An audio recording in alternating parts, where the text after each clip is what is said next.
Selamat datang di pelajaran Hayat Alkitab dipersembahkan oleh Yayasan Perpustakaan Injil. Program ini menyajikan ministry dari Watchmeni dan Wienesley, dua minister ekonomi Allah yang melayani bersama di Tiongkok selama hampir 20 tahun. Watchmeni ditangkap oleh pemerintah Tiongkok pada tahun 1952 dan dipenjara hingga dia meninggal pada tahun 1972. Setelah Watchmeni dipenjara, Wienesley melanjutkan ministry ini di Taiwan, dan kemudian di Amerika, dan pada akhirnya di seluruh dunia. Dia melayani Tuhan selama lebih dari 70 tahun sebelum meninggal pada tahun 1997. Kontribusi utamanya yang dia kerjakan selama 21 tahun adalah pelajaran hayat, yang merupakan penjelasan yang menyeluruh dari seluruh Alkitab. Program ini adalah berdasarkan pada berita-berita pelajaran hayat tersebut. Sebelum kita menggabungkan diri dengan program hari ini, kami ingin menginformasikan kepada Anda situs web kami, pelajaranhayat.com. Di website ini Anda dapat menemukan lebih banyak program seperti ini. Sekali lagi, pelajaranhayat.com. Mari kita memulai program hari ini. Di dalam Alkitab terdapat banyak peringatan yang serius. Kebanyakan orang mengasosiasikan peringatan-peringatan ini dengan bahaya yang akan kita hadapi jika kita masuk ke dalam kekekalan tanpa Kristus, yaitu sebagai orang yang belum beroleh selamat. Memang banyak dari peringatan-peringatan tersebut berfokus pada perkara ini, tetapi kita harus menyadari bahwa beberapa dari peringatan-peringatan yang paling serius di dalam Alkitab itu ditujukan kepada orang-orang percaya, yaitu orang-orang yang sudah beroleh selamat. Salah satu dari peringatan itu bisa kita temukan di dalam 1 Korintus pasal 3 ayat 17. Jika ada orang yang membinasakan bait Allah, maka Allah akan membinasakan dia. Sebab bait Allah adalah kudus, dan bait Allah itu ialah kamu. Tapi apa yang dimaksud dengan menghancurkan atau membinasakan bait? Dan bagaimana mungkin seseorang yang tidak percaya dapat benar-benar merusak bangunan kekal Allah? Bukan, yang menghancurkan bait adalah orang-orang yang percaya, yaitu mereka yang sehari-hari dalam kehidupan Kristiani mereka terlibat dalam pembangunan bait. Mereka adalah orang-orang yang ke dalam hati mereka firman Tuhan telah ditaburkan. Hari ini kita akan melihat apa itu merusak atau bahkan menghancurkan bangunan Allah di bumi. Saudara Chuang telah bergabung bersama kita. Saudara Chuang, selamat datang di program hari ini. Benar-benar suatu peringatan yang sangat serius yang sedang kita hadapi hari ini. Dan ini berlaku untuk kita semua yang adalah orang-orang percaya yang sejati. Benar, Saudara Chuang, mari kita membahas sedikit mengenai hal ini. Bangunan yang hari ini bukanlah bangunan yang dibuat dari batu, seperti yang ada di Yerusalem pada zaman Salomo atau Raja Herodes. Bangunan yang hari ini adalah tempat tinggal yang kekal, bangunan rohani yang dibicarakan Petrus. Dan bagaimana mungkin seorang yang tidak percaya dapat mengambil berbagian dalam merusak atau menghancurkan bangunan yang kekal ini? Peringatan ini pasti ditujukan kepada kita sebagai anak-anak Allah. Benarkah begitu? Itu benar. Orang yang tidak percaya tidak akan memiliki pengaruh apapun dalam pembangunan tubuh Kristus. Ini pasti ditujukan kepada orang-orang percaya, yaitu kita yang benar-benar adalah anak-anak Allah. Saya rasa ini akan menjadi semakin jelas ketika Anda mulai melihat lebih banyak ayat dalam konteks 1 Korintus pasal 3. Izinkan saya menambahkan beberapa ayat lagi. Entahkah orang membangun di atas dasar ini? Dan seperti yang baru saja kita lihat di dalam ayat sebelumnya, dasar yang Paulus bicarakan di sini pastinya adalah Tuhan Yesus Kristus sendiri. Jadi, tentu saja orang-orang yang tidak percaya seharusnya tidak bisa membangun apapun di atas Kristus. Betul. Hanya anak-anak Allah yang bisa membangun bangunan itu. Itu adalah bagian kita, orang-orang percaya, anak-anak Allah. Jadi entah di antara kita membangun di atas dasar ini dengan emas, perak, batu permata, atau dengan kayu, rumput kering, jerami, yaitu dua kategori bahan untuk pembangunan. Kita sudah membahas hal ini sebelumnya, sekarang mari kita lanjutkan. Ayat 16 mengatakan, "Tidak tahukah kamu bahwa kamu adalah bait Allah, dan bahwa Roh Allah diam di dalam kamu?" Kemudian ayat 17, Jika ada orang yang membinasakan bait Allah, maka Allah akan membinasakan dia. Sebab bait Allah adalah kudus, dan bait Allah ialah kamu. Konteksnya benar-benar menghubungkan pembangunan bait suci dengan bahan-bahan di ayat 12 ini. Bukankah begitu? Setiap orang percaya, ketika dia menjadi seorang percaya, memiliki hubungan dengan pembangunan Allah. Karena ini adalah tubuh Kristus yang sedang dibangun, rumah Allah, yaitu gereja dari Allah yang hidup. Jadi, hanya orang-orang percaya yang memiliki bagian dalam bangunan ini. Jadi peringatan ini pastilah menggambarkan pekerjaan kita. Akan menjadi apakah pekerjaan kita? Apakah akan terbakar? Atau apakah akan diberi pahala? Baiklah, mari kita bergabung dengan Winnesley. Dan kita akan segera kembali untuk bersekutu tentang apa yang dia katakan. Sebagai anggota gereja, kita harus mengambil bagian dalam pembangunan gereja. Akan tetapi, kita harus berhati-hati supaya jangan membiarkan kayu, rumput kering dan jerami atau alamiah kita, hakiki kita, dan perbuatan jahat kita dibawa masuk ke dalam gereja. Menginjeksikan hal-hal ini ke dalam kehidupan gereja amat berbahaya. Kita perlu memiliki kesadaran yang dalam mengenai hal ini. Kita perlu nampak betapa jijiknya hal itu dan perlu menghakiminya. Selama 19 abad ini, hampir-hampir tidak ada pembangunan gereja yang sejati. Hari ini, Alkitab mudah didapat dengan bebas, dan Injil telah diberitakan di setiap negara. Namun, di manakah pembangunan gereja yang sejati? Kita harus mengakui bahwa di antara kita dalam pemulihan Tuhan pun tidak banyak pembangunan. Karena terlalu banyak alamiah kita, hakiki kita, dan pekerjaan kita telah dibawa masuk ke dalam kehidupan gereja. Unsur-unsur ini adalah kuman yang merusak kehidupan gereja. Akan tetapi, mungkin kita tidak jelas mengenai keseriusan hal ini. Beberapa orang kudus itu keras wataknya atau ganjil cara berpikirnya. Namun, yang lain menganggap diri mereka sendiri itu lumrah, biasa, dan tidak keras sama sekali. Tetapi, menurut pengalaman dan pengamatan saya, orang yang demikian ini justru paling alamiah. Mereka mungkin tidak mengkritik orang lain dan dapat menyesuaikan diri dalam segala situasi. Namun mereka sangat sulit ditanggulangi. Beberapa orang kudus yang baiknya luar biasa adalah seperti karet yang tidak dapat putus. Seolah-olah tidak ada apapun yang dapat menjamahnya. Tidak peduli diperlakukan seperti apapun, mereka tidak akan marah. Tetapi secara otomatis, orang-orang yang demikian ini membawa sifat alamiah dan hakiki alamiahnya ke dalam kehidupan gereja. Mereka menganggap sifat mereka baik, dan mungkin orang lain pun mengaguminya. Jadi, dengan tidak sadar, hal-hal itu terinfus ke dalam kehidupan gereja. Tetapi karena semuanya itu alamiah, hal-hal itu tidak dapat menjadi bahan yang pantas bagi pembangunan gereja. Saudara Chuang, saya rasa gereja-gereja di seluruh negeri ini, semua orang ingin mendapatkan orang seperti ini di dalam gereja mereka, bukan? Seseorang yang menyenangkan, yang baik dan setia, seseorang yang disukai semua orang. Anda juga termasuk orang seperti ini, kan? Oh, saya sering kali mendengar. Apakah orang ini akan menjadi bahan yang baik? Apakah orang itu akan menjadi bahan yang baik untuk pembangunan gereja? Ya, saya tahu bahwa saya sering dinilai seperti itu. Seringkali ketika Anda mencoba untuk membangun gereja, diri alamiah Anda, manusia alamiah Anda, dan perbuatan alamiah Anda mengganggu Anda. Hal-hal yang berasal dari alamiah Anda memang dapat melakukan sesuatu, tetapi mereka akan dihakimi, karena apa yang mereka lakukan bukan pembangunan gereja yang sesungguhnya.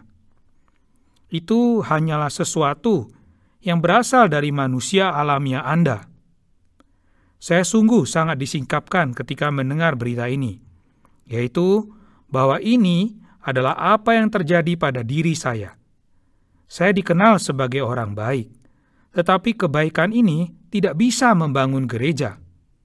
Kebaikan saya itu mungkin bisa membangun persahabatan, tetapi itu tidak akan membangun gereja dan mungkin malah akan menghancurkannya. Cukup menakutkan, bukan? Ya benar. Dan ketika kita membaca bahan persekutuan ini lagi, tentu saja kita harus mengelompokkan emas, perak, dan batu permata ke dalam satu kategori. Tetapi mengenai kayu, rumput, dan jerami, apakah ada yang salah dengan bahan-bahan tersebut? Mereka kan tidak jahat. Ketiga bahan itu bukan hal yang buruk, bukan? Tidak. Tapi disitulah masalahnya. Mereka memang baik dan mereka menarik. Dan terkadang mereka akan membangun sesuatu. Tetapi, apa yang mereka bangun bukan gereja. Sedangkan pekerjaan kita adalah membangun gereja yang adalah tubuh Kristus. Jadi, kita harus menemukan jalan untuk membangun gereja tanpa manusia alamiah atau tanpa perbuatan alamiah. Dan tentu saja, bukan membangun sesuatu yang tidak memiliki hayat, seperti tunggul jerami. Ya, saya ingin membahas sedikit bagi pendengar kita. Kayu dalam Alkitab menandakan sifat manusia. Itulah sifat kita. Rumput menandakan hakiki kita, diri kita. Keinsanian diibaratkan sebagai rumput dalam Alkitab. Dan tentu saja jerami atau tunggul jerami itu adalah perbuatan kita yang berasal dari sifat alamiah kita dan hakiki alamiah kita. Pekerjaan-pekerjaan yang dihasilkan hanyalah jerami. Tidak ada satupun dari hal-hal itu yang baik untuk dijadikan bahan. Walaupun mereka mungkin akan tahan untuk menghadapi apa yang akan menimpa pekerjaan kita, yang akan menguji semua orang percaya. Nanti kita akan melihat perkara ini di bagian berikutnya. Tapi bisakah Anda berbicara sedikit mengenai hal ini? Ini adalah sesuatu yang harus kita semua hadapi sebagai orang-orang percaya, yaitu bahwa kita menjadi orang-orang percaya adalah untuk membangun gereja, membangun tubuh Kristus. Dan bahan-bahan yang tidak solid tidak akan bisa membangun tubuh Kristus. Bahan yang membangun tubuh Kristus digambarkan sebagai emas, perak, dan batu permata. Akan tetapi, gambaran dari pekerjaan kita kebanyakan adalah kayu, rumput kering, dan jerami. Hal-hal itu sendiri tidak buruk, tetapi mereka bukanlah bahan-bahan untuk pembangunan, dan mereka akan dihakimi. Sebenarnya, nanti kita akan melihat bahwa bahan-bahan seperti ini, jika kita gunakan untuk membangun, akan dihancurkan. Ya, dan saya pikir kita semua harus mengakui, terutama saat Witness Lee berbicara tentang poin ini. Lihatlah sekeliling Anda, begitu banyak perbuatan-perbuatan di luar sana yang dilakukan dalam nama Kristus. Alkitab juga sangat populer. Injil telah diberitakan dan masih sedang diberitakan. Untuk hal-hal ini kita memuji Tuhan. Ada banyak ministry yang luar biasa, segala macam pekerjaan Kristiani dan program Kristiani. Akan tetapi, di manakah bangunannya? Di manakah tubuh Kristus yang terbangun? Di manakah rumah Allah yang terbangun? Ini jauh lebih sulit untuk dipahami, bukan? Betul. Dan ini adalah sesuatu yang perlu kita sikapi dengan sangat serius. Karena begitu banyak orang memiliki konsep bahwa apa yang mereka perlukan hanyalah dosa-dosa mereka diampuni, menunggu sampai Tuhan datang, dan kemudian naik ke surga. Tapi, bukan itu yang diajarkan Alkitab. Ini bukanlah pesan yang ada di dalam Alkitab. Tetapi ada pekerjaan pembangunan yang harus terus berlanjut. Dan pembangunan tersebut harus dilakukan dengan cara Allah dan dengan bahan Allah. Mari kita kembali pada peringatan Paulus. Sebelumnya mungkin kita perlu lebih diyakinkan lagi bahwa ini adalah peringatan yang ditujukan kepada kita orang-orang percaya. Setelah membaca ayat 12 yang berbicara tentang dua kategori bahan bangunan ini, kita tiba pada ayat 13 dan 14 dan 15. Dan tidak bisa dipungkiri bahwa yang dimaksudkan di dalam ayat ini adalah kita, orang-orang percaya milik Allah. Sekali kelak, pekerjaan masing-masing orang akan tampak, karena hari Tuhan akan menyatakannya, sebab ia akan nampak dengan api, dan bagaimana pekerjaan masing-masing orang akan diuji oleh api itu. Jika pekerjaan yang dibangun seseorang tahan uji, ia akan mendapat upah. Jika pekerjaannya terbakar, ia akan menderita kerugian. Tetapi ia sendiri akan diselamatkan, tetapi seperti dari dalam api. Jadi bahan-bahan yang kita pakai untuk membangun pasti akan diuji pada suatu hari. Seperti yang telah kita diskusikan sebelumnya, dan kita mungkin menderita kerugian pada saat itu, walaupun kita tetap akan diselamatkan. Ya, itu benar. Kita harus menyadari bahwa bahan-bahan yang kita pakai untuk membangun ini haruslah sesuatu yang berasal dari Allah, yaitu emas, perak, dan batu permata. Mari kita kembali kepada saudara Witness Lee. Sulit sekali mencari kegunaan jerami, tetapi kayu jenis tertentu ada gunanya dan juga memiliki penampilan yang indah. Banyak orang kudus dalam pemulihan Tuhan seperti kayu jenis tersebut. Tetapi kayu keinsanian yang baik pun bukanlah bahan yang berguna dalam membangun gereja. Bertahun-tahun yang silam, saya mengira bahwa membinasakan bait Allah adalah menganiaya gereja. Saya tidak menyadari bahwa menurut konteks di sini, membinasakan gereja adalah membangun dengan hal-hal yang bersifat alamiah. Mungkin Anda belum menyadari bahwa ketika Anda membawa sifat baik Anda, hakiki baik Anda, bahkan perbuatan-perbuatan baik alamiah Anda ke dalam kehidupan gereja, itu berarti Anda merusak dan mencemari gereja.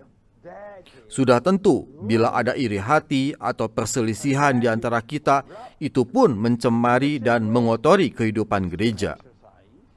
Mereka yang membinasakan gereja dengan membangun menggunakan hal-hal alamiah akan dihukum Allah. Satu aspek dari hukuman Allah adalah kegelapan. Mereka yang berusaha membawa sifat, hakiki, dan perbuatan mereka ke dalam gereja akan tertinggal dalam kegelapan. Menurut ayat 13-15, pekerjaan pembangunan kita akan diuji dengan api. Pekerjaan yang tersusun dari emas, perak, dan batu permata akan tahan uji. Tetapi bahan-bahan dari kayu, rumput kering, dan jerami akan terbakar api. Penghakiman Tuhan paling sedikit memiliki dua aspek, kegelapan dan pembakaran. Saudara Chuang, dari waktu ke waktu kita menjamah sebuah poin di dalam pelajaran hayat. Poin ini adalah sebuah topik yang sering muncul karena topik ini terdapat di dalam banyak tulisan dalam Perjanjian Baru, dan kita harus menghadapinya. Dan poin ini adalah bahwa ada kemungkinan bagi orang percaya, bukan hanya mungkin, tetapi sangat mungkin terjadi, bahwa mereka akan menderita kerugian yang nyata pada saat Tuhan datang kembali. Tetapi ketika kita menjamah perkara ini, kita tidak sedang berbicara mengenai hilangnya keselamatan kekal seseorang, bukan? Benar. Karena itu sangat penting bagi kita untuk menyadari perbedaan ini. Ada pekerjaan keselamatan, yaitu penebusan, yang dilakukan sepenuhnya hanya oleh Kristus di kayu salib. Kita tidak memiliki bagian untuk menggenapkan penebusan. Kita hanya menerima penebusan tersebut. Tetapi kita memiliki bagian dalam pembangunan gereja. Jadi, kita harus mengambil tanggung jawab atas cara kita membangun dan atas bahan-bahan yang kita pakai untuk membangun, seperti yang disampaikan saudara Witness Lee pada porsi firman ini. Dan sejalan dengan itu, mumpung kita sedang membicarakannya, jalan pekerjaan penyelamatan Tuhan yang sepenuhnya oleh kasih karunia dan sepenuhnya dimengerti dan diapresiasi oleh kita melalui iman, ini adalah bagian perak, bukan? Ini adalah karya penebusan Kristus yang dilambangkan dengan perak. Benar, penebusan Kristus itu dilambangkan oleh perak. Tapi diperlukan lebih banyak bahan untuk membangun, bukan? Benar. Tidak saja kita membutuhkan perak yang adalah penebusan Kristus, tetapi kita juga membutuhkan batu permata yang merupakan hasil dari pekerjaan transformasi atau pengubahan roh. Di sepanjang hidup kita, pekerjaan transformasi ini terus berlangsung. Jadi kita perlu menyadari bahwa tanpa pekerjaan transformasi ini, kita tidak akan memiliki batu permata sebagai bahan untuk membangun. Saya juga ingin menyebutkan bahwa emas di sini adalah sifat Allah. Ini konsisten di seluruh Alkitab. Emas selalu mengindikasikan sifat Allah. Jadi, kita membutuhkan hayat dan sifat Allah untuk menjadi bahan bangunan. Bukan sikap baik kita, melainkan sifat Allah. Jadi, alih-alih menjadi manusia yang baik, kita perlu menjadi manusia Allah. Manusia Allah itu berbeda dari sekadar menjadi manusia yang baik. Jadi, untuk pembangunan ini, kita perlu menjadi manusia Allah. Dan kita juga memerlukan pekerjaan penebusan yang Anda singgung tadi. Penebusan itu sendiri sudah digenapkan oleh Kristus di kayu salib, dan itu tidak bisa dan tidak akan dibatalkan. Penebusan adalah keselamatan yang kekal. Setiap orang yang telah menerima Kristus, seperti yang diindikasikan oleh perak di sini, memiliki bahan yang dapat dia gunakan untuk membangun. Akan tetapi, apakah dia menggunakan bahan tersebut untuk membangun atau tidak, disitulah terletak masalahnya, dan itu akan menentukan apa kerugian yang akan dideritanya. Walaupun demikian, dia tidak akan kehilangan keselamatannya yang permanen, yang telah digenapkan oleh Kristus di kayu salib. Baiklah, saya rasa cukup sampai di sini pembahasan kita mengenai poin ini, karena waktunya tidak banyak dan kita perlu melangkah lebih maju. Saudara Chuang, Alkitab tidak mengatakan secara spesifik seperti apakah hukuman ini, seperti apakah kehilangan pahala ini. Kita memang memiliki beberapa istilah seperti kegelapan yang diasosiasikan dengan keterpisahan dari hadirat Allah, setidaknya sampai taraf tertentu, dan kelihatannya dilaksanakan untuk jangka waktu tertentu. Dan kemudian tentu saja ada pekerjaan pengujian oleh api. Ada ayat-ayat lain di dalam Alkitab yang mengindikasikan bahwa api ini adalah bagian dari proses pemurnian yang akan membantu transformasi, bukan?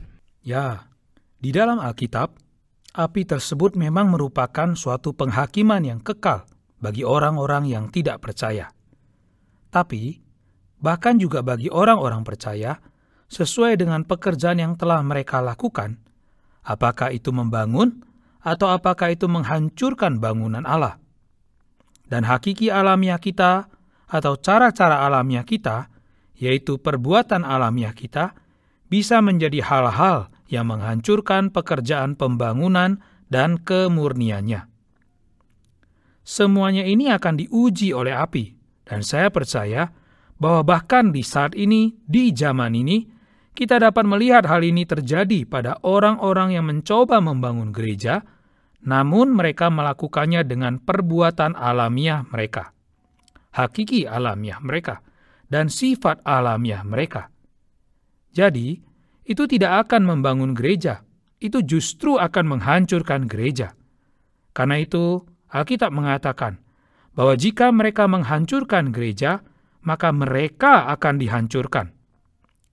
Jadi, saya telah melihat sejumlah kejadian, dan bahkan saya telah menjadi bagian dari suatu kejadian, di mana kami membangun sesuatu yang kami kira adalah membangun gereja, tetapi sebenarnya itu adalah sesuatu yang alamiah.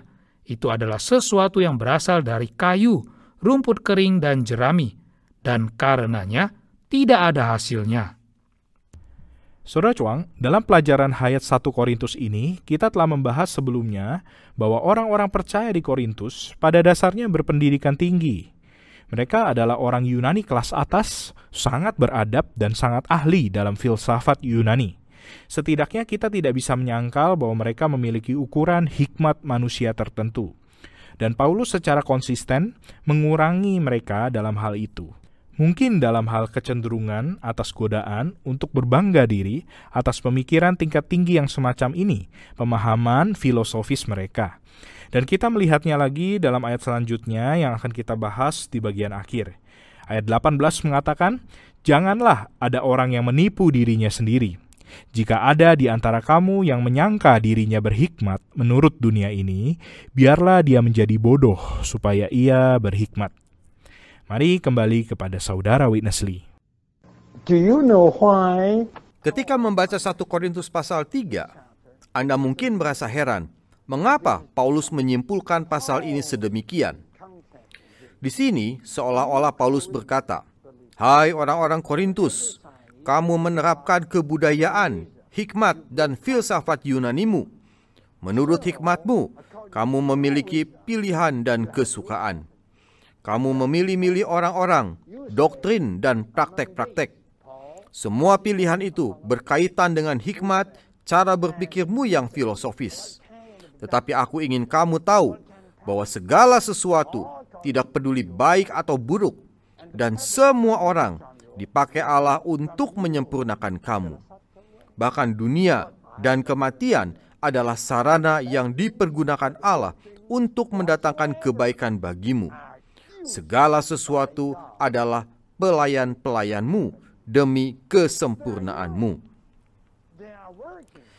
Allah menggunakan segala sesuatu untuk menyempurnakan kita. Karena itu, segala sesuatu adalah bagi kita. Kita bagi Kristus, dan Kristus bagi Allah. Allah mempergunakan segala sesuatu untuk menyempurnakan kita, supaya kita dapat menjadi tubuh Kristus yang hidup. Maka kita adalah tubuh bagi Kristus, dan Kristus adalah ekspresi Allah. Jadi, Kristus adalah bagi Allah.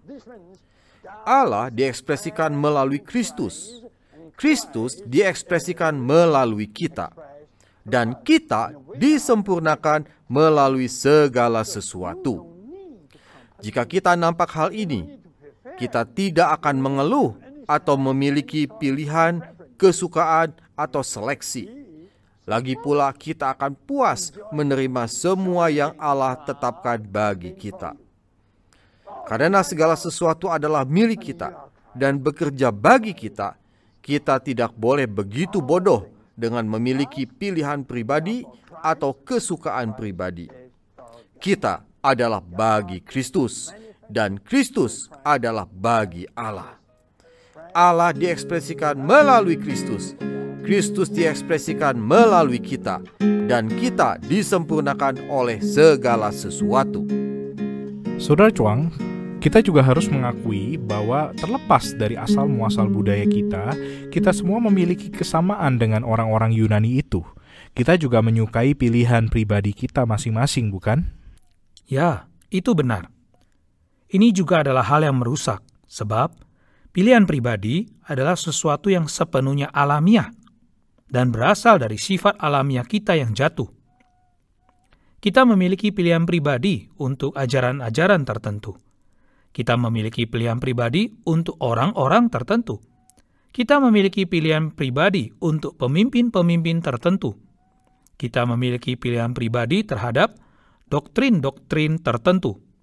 Jadi, pilihan-pilihan pribadi kita ini sesungguhnya merupakan suatu penghalang untuk pembangunan tubuh Kristus. Bisakah Anda membahas secara singkat dalam sisa waktu yang singkat ini mengenai frasa segala sesuatu adalah milikmu, kamu adalah milik Kristus, dan Kristus adalah milik Allah? Oh, dengan senang hati. Sebab ini adalah hal yang sangat mendorong kita. Kita seringkali disesatkan oleh hal-hal yang terjadi pada diri kita atau hal-hal yang kita kira sedang terjadi pada diri kita. Namun, sebenarnya hal-hal yang terjadi itu bukan lain adalah Tuhan sedang memberi kita kesempatan untuk berpaling kepada Dia dan memilih Dia. Dan supaya pekerjaan roh bisa beroperasi di dalam kita. Segala sesuatu yang terjadi pada diri kita diatur oleh Tuhan. Namun, itu bukan berarti Allah dengan sengaja membuat kita sakit atau yang semacam itu. Tetapi, semua keadaan yang terjadi sudah dirancang oleh Allah untuk membuat kita mencari Dia, supaya kita ingin berada di bawah kemurahan hati-Nya, dan supaya kita ingin membangun apa yang ingin Dia bangun. Jadi, kita perlu menyadari bahwa segala sesuatu yang Kristus lakukan adalah untuk Allah, dan segala sesuatu yang Allah ciptakan adalah untuk manusia. Bukankah ini luar biasa? Wah, sungguh luar biasa. Segala sesuatu yang diciptakannya adalah untuk manusia, untuk keberadaan kita, dan supaya kita bisa mengenal Dia, mengenal Allah. Jadi, segala sesuatu ini bekerja untuk kebaikan kita, untuk menyempurnakan kita bagi tujuan Allah. Jadi kita dapat mengatakan bahwa segala sesuatu adalah untuk kita, dan kita adalah untuk Kristus, dan Kristus adalah untuk Allah. Amin. Segala sesuatu adalah untuk kita, dan kita adalah untuk Kristus, dan Kristus adalah untuk Allah. Jika kita hanya memperhatikan Dia, dan kita memiliki keinginan di dalam hati kita untuk tulus dan setia dan terbuka kepadanya, Dia akan mengerjakan segala sesuatu bagi transformasi kita. Saya sangat menikmati pelajaran hayat Alkitab bersama Witness Lee ini, dan terutama berita-berita dari 1 Korintus yang membahas pasal 3. Minggu depan kita akan masuk ke dalam pasal 4. Kita masih akan melanjutkan temanya, tapi kita akan melihat dari terang yang agak berbeda. Kami harap Anda bisa bergabung bersama kami untuk semua program ini, Saudara Chuang. Anda telah berbagian dalam beberapa program mengenai 1 Korintus ini. Program-program tersebut betul-betul luar biasa, bukan? Luar biasa. Dan saya harap saya bisa bergabung dalam lebih banyak program. Baik, nanti akan kami atur. Baiklah, saya sangat berterima kasih. Saudara Chuang, sekali lagi kami mengucapkan terima kasih untuk waktu Anda di sini. Saya sangat menikmatinya. Dan untuk para pendengar sekalian, seperti biasa kami merekomendasikan kepada Anda semua buku pelajaran hayat yang sejalan dengan program ini. Jika Anda ingin mendapatkan informasi lebih lanjut mengenai buku-buku pelajaran hayat ini, Anda bisa mengunjungi website kami di pelajaranhayat.com. Kami berdua, Saudara Chuang dan saya Elisa, mengucapkan terima kasih banyak kepada para pendengar sekalian. Kami harap Anda bisa bergabung lagi bersama kami pada program-program selanjutnya. Anda telah mendengarkan pelajaran hayat Alkitab bersama Witness Lee yang dipersembahkan oleh Yayasan Perpustakaan Injil, penerbit dan distributor karya-karya Watchmeni dan Witness Lee. Jika Anda ingin mengunjungi kami, silakan mengunjungi website kami di pelajaranhayat.com. Terima kasih telah mendengarkan.